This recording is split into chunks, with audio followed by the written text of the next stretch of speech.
We're here with Big Ben Wash Roast today. I'm going to be giving y'all a quick tour of my setup. All right, so here is my trailer. This is a 5x8 single axle trailer. Not anything big, but you know, we got it nice and compact and it works well for us. Here we have, this is our Softwash Reel. It has 200 feet of, I guess it's ag hose or something, and then I got a little homemade wand with a J-rod on the end of it. It works great for us. We do roofs with that. We pre and post treat. Then this reel right here, this is a Titan reel.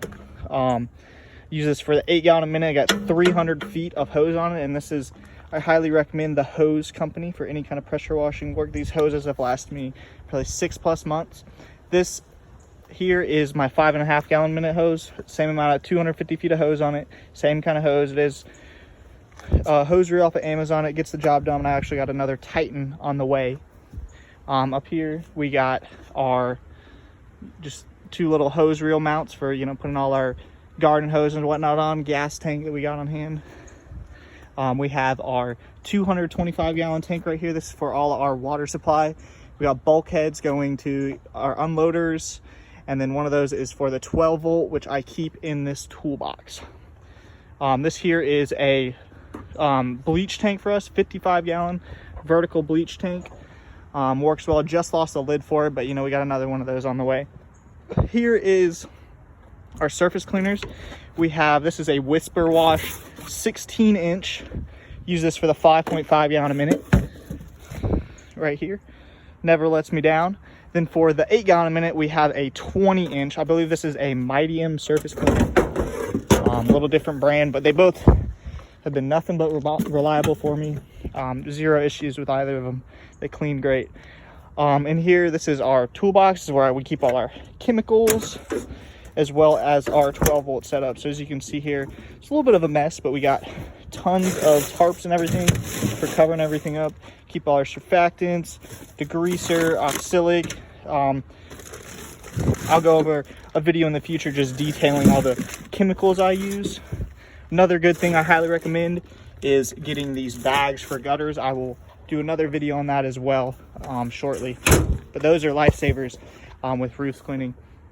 Here we got this is our 15 gallon.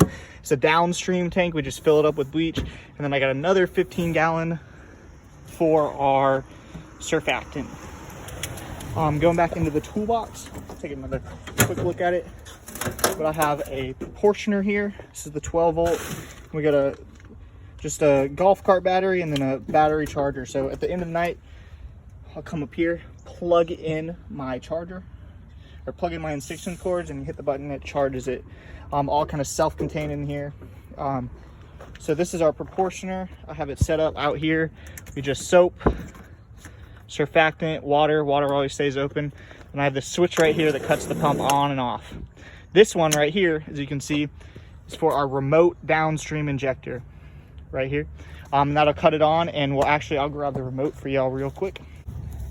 Yeah, so this right here is our remote downstream injector. I also have a voltmeter on here so I can just see how charged my battery is. But what this allows me to do is I have a remote and I can be out on the house. We typically soap down 2 sides and then we'll come back. A is on, cuts the soap on, and the light will turn on just as an indicator. When we're done soaping, you come back, you hit B, and it cuts it off. We have a motorized ball valve in here that'll cut it on and off, and you can build one of these yourself for probably 150 bucks on Amazon. I highly recommend them. Coming over here, I'll show you, this is our kind of makeshift ladder rack right here. It's just one of the old ladder racks out of my truck right here. That I went ahead and I just have the second support being the back gate. All right, y'all, these are our 2 machines right here. We have a 5.5 gallon a minute and an 8 gallon a minute. This 8 gallon a minute right here, we got it backwards just so this muffler doesn't melt anything off and melt through this tank right here. So we keep it facing backwards. It's got about 2,000 hours on it, but has been nothing but reliable for us. This right here is a 5.5. I actually converted this from a 4.4 direct drive I got.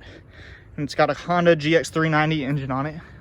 And then what we have with a direct drive, it's not able to pull water itself. So what we got on here is a gear box right here, and this reduces the RPM down from, I believe, 1700 to about 1400, and that allows this pump to pull water from out of our buffer tank. As opposed to a direct drive, it's not able to pull water, so you either have to force feed it or you have to, you know, have it below the box. So this, when it's mounted, it stays right there and it'll actually suck in water. We got our little dump valve right here. This is great at the end of the day. You know, every time you get bleach on you, just come over here, wash off, or dump out any excess water. And then we got our, that's our valve right there for this pump. And then this right here is our valve for this pump. So you can cut it off if you're taking it off the truck or something like that. This right here is our downstream injector, and we'll just quick connect it on to whichever machine we're downstreaming with. But yeah, that's the build. I'm gonna be fabbing a ladder rack this weekend, and I will keep y'all updated on how that turns out.